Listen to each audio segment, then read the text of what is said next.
magaalada Burco ee xarunta gobolka Togdheer waa magaalo madaxda labaad ee dalka Jamhuuriyadda Soomaaliland. Xoolaha nool ayaa iyagu ka mid ah ilaha dhaqaale ee lafdhabarta u ah gobolkaasi, iyadoo ay xusid mudan tahay in sayladda ugu weyn ee kala iibsiga dhinaca xooluhu ay ku taalo magaaladaasi, isla mar ahaantaasina ay ka mid tahay ilaha dhaqaale ee ay ku tiirsan tahay bulshada gobolkaasi. Haddaba waqtigan xaadirka ayaa bulshada gobolkaasi waxa ay qaadeen waddo cusub waxaanay u jahaysteen dhinaca wax soo saarka dhulka. sidoo kale waxa ay u qalab qaateen wax soo saarka dhinaca beeraha. Haddaba waxa aanu booqasho ku tagnay gobolkaasi si aanu arintaasi wax uga ogaano, goor ahaanna waxa aanu booqannay beer la magac baxday beerta casriga ah ee Burco oo loo qaabeeyey isla mar ahaantaasina loo qalabeeyey qaab casri ah. waxaana indhaha iyagu qabanayeen muddadii aanu ku sugnayn beertaasi noocyada kala duwan ee qudaarta ama midhaha ka soo go'a beertaasi oo ay ka mid ahaayeen kuwa ugub ku ah guud ahaan bagayga Soomaaliland. midhaha ama qudaarta loo yaqaano strawberry-ga ayaa ay caan ku tahay beertani. Maxamuud Cabdiraxmaan waa mulkiilaha maamulaha ama maskaxdii ka dambeysay hirgelinta beertani casriga ah.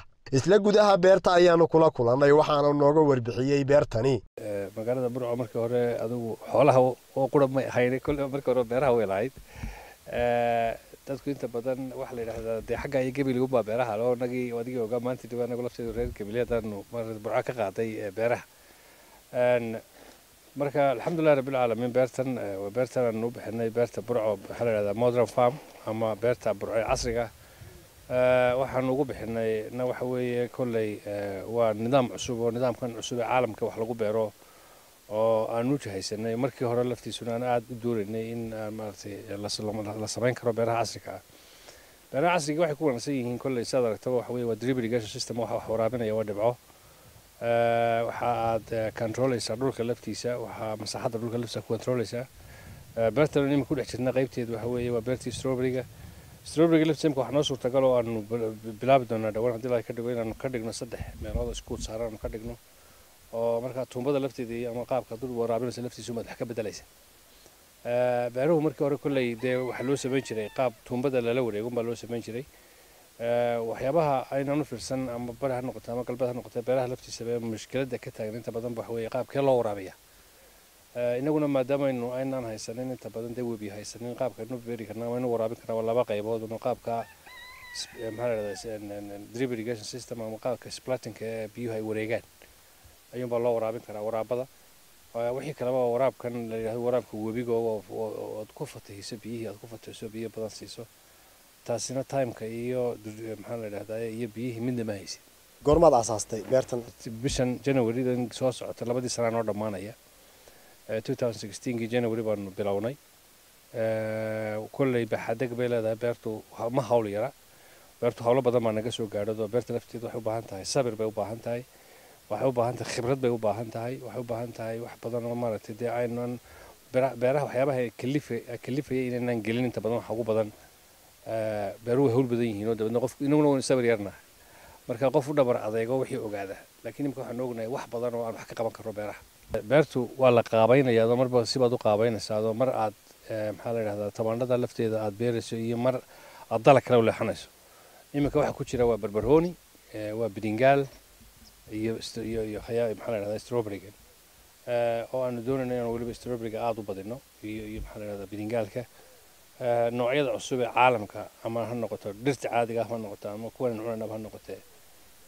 dawooyin ka mid noqonaa caalamka laftiisu sida uu cunayo ama uu isticmaalayo. inta badan dawooyin badan baa dhirtan fiitamiino badan oo aynaan maartay mar walba inaga dhinaada baa ku jira oo imka baalka la yiraahdo khayaar aanu tagi doonaa bidingaalka kale waxa weeye aad buu dawo ugu yahay lafaha iyo mar walba dawo ugu yahay. macaanka laftiisa uu keenayo hadda ku dhaal ka mid magaalada Burco lagu sameeyaa mutabal waxay carabta oran jireen oo inta la sameeyo la dubo gabigiisa dabadna inta laga soo saaro lagu daqiijinayo malqacada dhinaceeda lagu daqiijinayo marka laftiisa qudraddina lagu darayo. marka carabtan baa sameysatay bidingaalka inta badan taqaan. bal waxaad ka warantaa strawberry-dan iyo magaaladii Burco waxa ka beerteen strawberry iyo la qabsiga bulshada reer Burco iyo qaabka ugu tala gashay strawberry-dan waxa weeyaan iyadoo midhaho sideedaba iibisaan ma warshad iyo wax kale farsamo kale waxa weeyaan qorshe ay idin ku jirta. imika horta waxa ku jirto iga muuqata qaar sinjibiil oo aan ku dhex beernay strawberry-ga laftiisa sinjibiisha oo doonayay laftiisa inaan tijaari karayno. marka horta strawberry-gu waa geed waxyaabo badan buu noqdaa. strawberry-gu wuxuu noqdaa maxaa la yiraahdaa imika milkshake strawberry baad ka sameyn kartaa 3-4 midh baad ku daraysaa xoogay caanaad dabeedna mashiinkaad ku qasanaysaa sidiisaad u cabaysaa keegagaa laga samaynayaa maxaa la yidhahdaa jaamka laftiisa laga sameeya adoo isaga laftiisa laga samaynayaa strawberrygana waxaan horta aad iyo aad ugu mahadnaqaya dadka qaar badan baa inkastoo de marka la dacaadeynayo burco dacaadeeda aad moodo inuu ku dhaco burca may cunaysaa iyo war wallahi baan kasoo bixin bay qaar ku dhaarteen burco ayaanu kasoo bixin marka burcona waa budhaafi laayahay strawberryga budhaafi laayahay imika beerta ayaa loogu yimaadaa lagu iibsadaaba dadku inta badan ay ugu yimaadaan inkastoo aanu doonayna inaanu gaarsiino dalka intiisa badan tan inta badanna waxaanu tijaabadii baanu ku guulaysanay horta kumaana wada guulaysan xataa commercially inaanu aad u iibino kumaanaan guulaysan waayo waxaanu wadnaa iminka laftiisa inaanu sidii kale caadiga maadaama uu bahalkii baxay siduu baxay quruxdiisana de waad aragtaan in muddaana uu soconayo dhirta laftiisa markay kula joogto 3 bilood hore iyo 3 bilood dambe ilaa sanad gudihii waxaad qiyaasi kartaa geedkaasi inteebuu ku xanaanayaa siduu soconayaa muxuu u baahan yahay nafaqo muxuu u baahan yahay muxuu cayayaan gelaya maxaad cayayaan ka ilaalinaysa waxaasoo dhan baad darsaysaa marka daraasadii bahalkan laftiisa waa noo soo dhammaatay inkastoo markii 2 sano joogay isagu sanad buu nala joogaa iminka strawberrygu marka alxamdulillahi rabbil caalamiin ka soo wada gudubnay dalkeenna waxaan ugu bushaareynaa inaan ku guulaysan karno inaynu samayn karno ama dad badan imika laftiisa ay yimaadeen oo soo booqdeen oo doonayaan inay sameeyaan strawberryga laftiisii waa soo dhaweynaya dadka laftiisa doonaya inay strawberryga ma jirtaa waxyaabo aad ka fiiseen gobolka ama degmada dibadda uga iman jiray ama gobolada kale ka yimaadaan ama dalalka kale ka yimaadaan qudaar dibadda uga iman jirtay oo idinku beeraley ahaan imika waxa weeye ama beerta casriga ah waxa weeye aad mulkiilaha ka tahay aad ka fiiseen oo waxa weeye gobolka awrin kartaa waanu ka feynaa ma jiraan ما لما نقول نحن كفينا سومالي لان مركل اللي يدافع حبل كفيني أما وحوي ولا اسكو فلان شيء اسكو فلان شيء بريها قاعد منه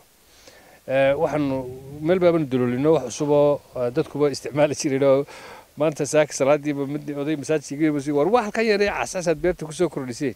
مركورت أنا وعبنا كان قولين حسبه بنسي كان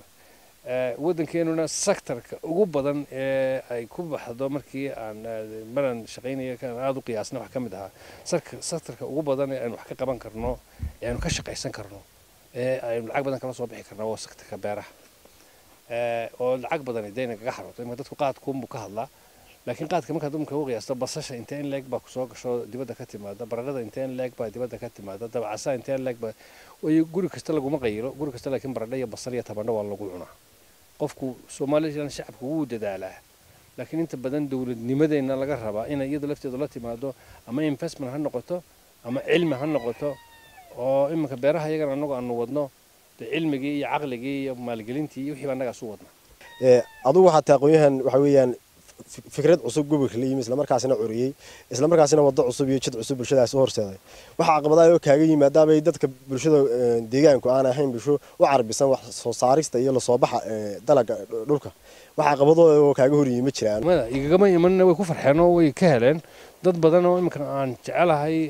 nagu dadayna way jiraan imika waxa bad moodaa malaha imika greenhouse-yada burca ka sameysani ama beeraha casriga ka sameysani ilaa imika sodorooyo kontoneeyo way gaadhayaan Soomaaliland mid bay ku wanaagsan tahay waxa weeye marka hore bariiska inuu soo iibinayno ama daqiiqda soo iibinayno ayaynu kala eegan jiray iminka Soomaaliland waxa waliba reebro waxa weeye wixii wanaagsan ay wax doonayaan inay sameeyaan marka waniga la wadada dawladda doonaya in la furo waniga la hadii iminka dawladda lafteeda majaalkeeda la timaado iyadoo lafteeda iyo tababarkeeda nidaamadeeda jaamacadaha iyo meelaha lagu baranayo lafteeduna ay la yimaadaan qaababkii ugu fududaay wax loo qaban lahaa dadku ma fadhiisanayaan way qabanayaan sidoo kale waxay indhaha iyagu qabanayeen muddadii aanu ku sugnayn goobtani noocyo ka mid ah ugaadha oo iyaguna ku xanaysan goobtaasi isla mar ahaantaasina lagu xanaaneeyo si kastaba ha ahaatee bulshada magaalada Burco ee xarunta gobolka Togdheer iyo iyadoo u eg mid u jihaysatay dhinaca wax soo saarka beeraha Cabdiqani Xuseen Abukar Cabdiqani Baylood Bulsha TV magaalada Burco ee xarunta